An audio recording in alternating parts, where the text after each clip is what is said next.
In today's video, I am solving your snacking problem by giving you 3 alternative healthy snack solutions and helping you change your perspective on snacking. Let's do it.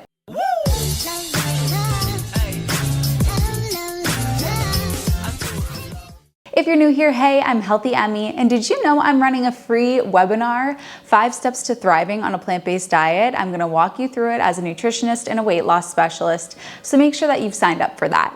And I'm the creator of Slim, the all-inclusive platform to help you master your health on a plant-based diet. Whether your goal is to lose weight, gain muscle, I have got you covered. Customized meal plans, workout plans, daily meditations, journal topics, it is all in there. If I had a dime for every time I heard somebody say that they had a snacking problem, I would be a very wealthy woman. Snacking is not inherently bad, nor is snacking inherently a problem. There's such thing as good snacking. Good snacking is when you're listening to your hunger fullness cues and you're making healthy choices. Bad snacking is when you're not genuinely hungry and you're making some unhealthy decisions with what you're eating. So don't think of snacking as an inherently bad thing or a shameful thing or something that you should feel guilty about. We're gonna learn how to snack healthy, snack happy. Additionally, when we label our snacking habit as a problem, now it's this huge thing, it's a thing now, and now it's something that you worry about, it's something that's a flaw that you have, it's something that's keeping you from being successful. What if we could actually work with this? We can make this into a good habit, something Healthy Dad says. My dad always says, good habits are as easy to keep as bad ones. So if you have this bad habit of snacking, what if we turn that into a good habit of snacking on the right stuff? Because when you snack on the right stuff, you're gonna snack your way to your goals. Now, of course, we could have you snack on raw celery and raw carrots, and that's probably gonna be the most effective thing for us to do here. But I know that that's not going to be realistic for many people. And for many people, we're better practicing what we call harm reduction. Harm reduction is just like what it sounds like, which is you were snacking on Tostitos chips and salsa, so I'm gonna give you a healthy alternative of chips and salsa that, yeah, you know, it's not celery, it's not carrots, it's not the most incredible decision, but it's much better than what you were doing beforehand. Or you used to go to Dunkin' Donuts in the afternoon and you would get a donut. I'm gonna give you a healthy, no-bake vegan munchkin option that, yeah, it is a little bit higher in calories, it is a little bit more indulgent, but it's way better than the deep fried ones that you were getting at Dunkin' Donuts. That being said, let's begin. For my ladies and my guys and my gals with a sweet tooth, you've got to try these. They're so good. They're so easy. They're gonna be my no-bake munchkins. Maple cinnamon flavor, perfect for fall. So you're either going to do, if you like the sort of cinnamony feel, Fig Newtons. If you like Fig Newtons, then you're gonna use 1/3 cup of cashews and 1/3 cup of pecans.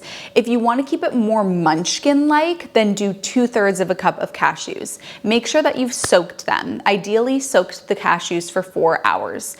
I did 1/3 cup of cashews and 1/3 cup of pecans because I really like the Fig Newton taste to it and it reminds me of the Erewhon cinnamon roll, but you can just do 2/3 cup of cashews. Soak them for 4 hours. You don't have to soak the pecans. Put them into the food processor. Then you're gonna add in 2/3 cup of oats and 2/3 cup of dates that have been pitted. It's best to buy the dates before they're pitted and then you pit them yourself. Those tend to be the gooeyest ones. If you buy them already pitted, they're usually dried out and not so good. If you need help softening them up, put them in some hot water. Then I added in a teaspoon of psyllium husk and a teaspoon of maple syrup, as well as a 1/2 teaspoon of cinnamon. Blended it all together and it formed a dough. Rolled it into golf balls. I used rubber gloves as I did this because it was very sticky, and put them onto parchment paper or wax paper and put them in the freezer for about 20 minutes so that they harden up a little bit.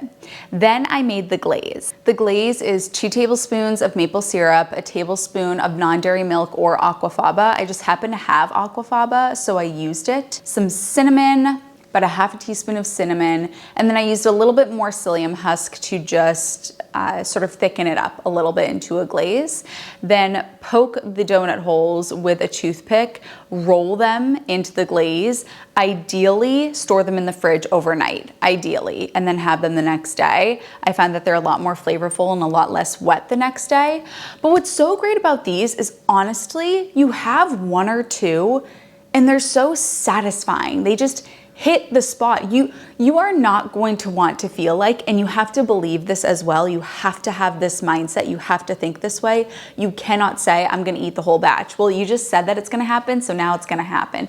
You have to think this way, and it really is true. 1 or 2 satisfy you. They're so nutrient dense, they're rich, they're indulgent, but they're not stimulating in the way that you wanna eat the entire pan of them. They really do just give you that little hit that you need. So have 1 or 2 of them, good. They can stay in the fridge for up to a week. This will last you a week, or you can put them in the freezer for longer. But this is a no-bake recipe, good to go. Sweet potato pudding, or as I like to call it, toasted marshmallow pudding, because if you make this with a Hannah yam, which is what I made it with, it's toasted marshmallow. And I'm gonna let you in on a little secret.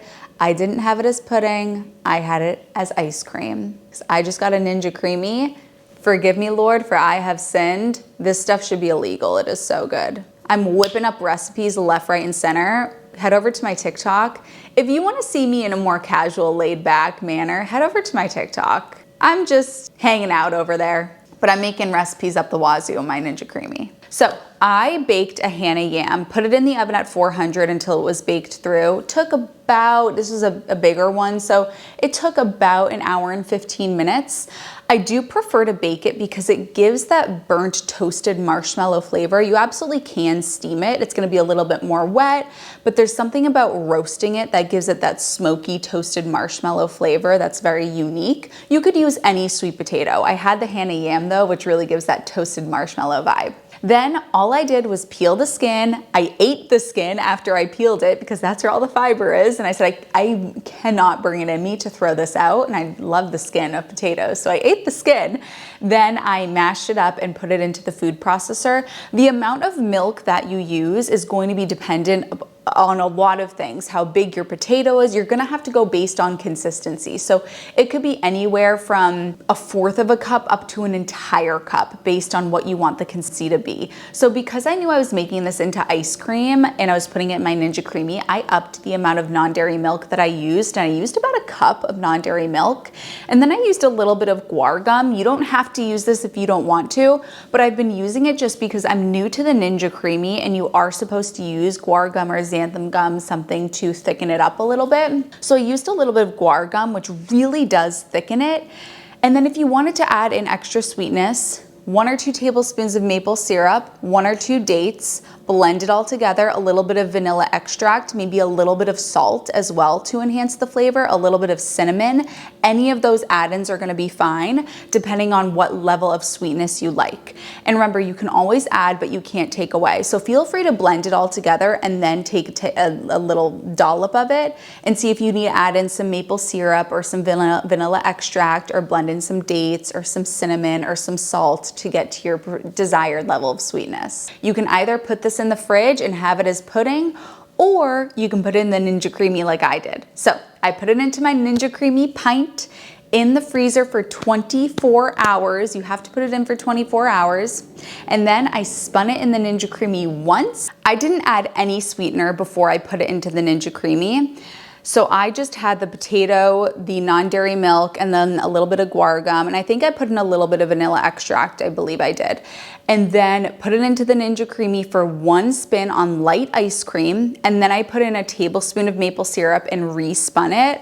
Illegal, should be illegal. Don't use too much guar gum though. If you use too much guar gum, it gets really gummy and kind of gluey. So you could, I just used a teeny tiny little bit.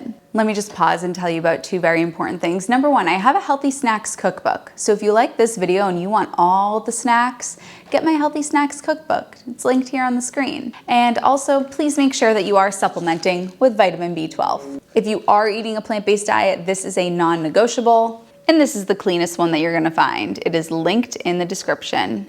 This recipe is so easy, and I don't know why more people don't talk about this. All you have to do is go to the store and buy corn tortillas. You can get any corn tortillas, but the best ones are gonna be the ones that have minimal ingredients. The only ingredients that there have to be are corn, water, and lime.